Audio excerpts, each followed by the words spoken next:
Beware the Snowman starts out with one of the most depressing backstories to a main character in the series. Jacqueline's mom died when she was 5 years old, and her dad left her shortly after she was born. Yeah, not the worst set of circumstances you've ever heard, but when every character in every book in the series so far has had a traditional family, when you read this girl's story, you feel bad. Well, you won't feel bad for long, as by the end of the story everything is flipped around. Jacqueline moves with her Aunt Greta to a remote mountain village from Chicago.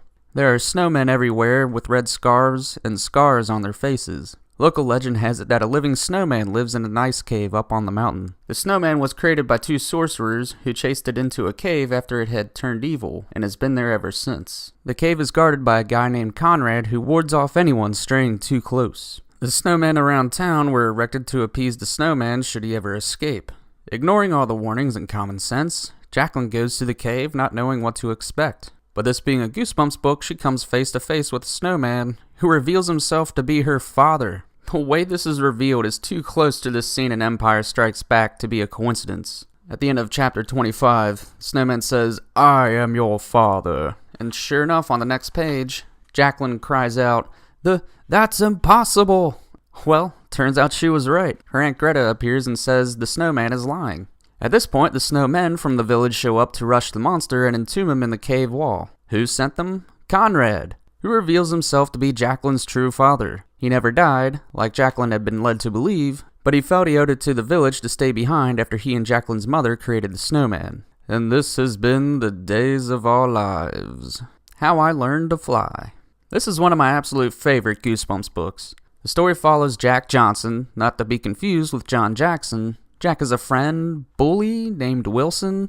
I never could understand their relationship to each other. Jack hates the kid, but he's always around him. But maybe that's because the two are in a constant war for the affections of a girl named Mia. Whatever Jack does to try to impress Mia, Wilson always seems to be there to one-up him. Jack has a hot dog. Wilson has a hot dog twice as big. Jack has a Cocker Spaniel named Morty. Wilson has a Labrador named fucking Terminator, minus the fucking. And when Jack gets a new 21-speed bike, Wilson gets a new bike as well, only it's a dirt bike. Ooh, ah. Seriously, what the fuck is wrong with Wilson? The kid is out of control and for some reason Mia just eats it up.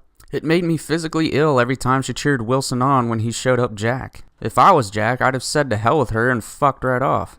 Well, then Jack finds a book that teaches one how to fly. Finally, he thinks, he'll be able to get over on Wilson. The key to flying, aside from exercise and magic words, is a specific recipe which goes as follows. 1 cup of egg yolks, 1 tablespoon of maple syrup, 2 cups flour, a half a cup of seltzer, and 4 tablespoons of yeast. When I read this 20 years ago, I just had to try it. I didn't know what seltzer or yeast was, but I mixed a shitload of eggs and flour and syrup to compensate for the missing ingredients. Needless to say, the only thing I got out of it was all of hell's fury from my mom when she came home from a hard day of work to see her kitchen destroyed. That was a fun day. But it worked for Jack, but it also works out for Wilson too, who steals the book when Jack is out flying around.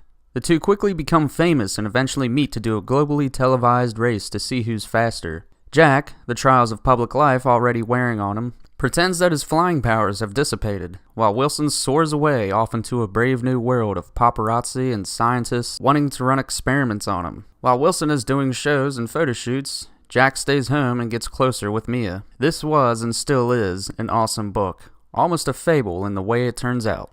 I love it.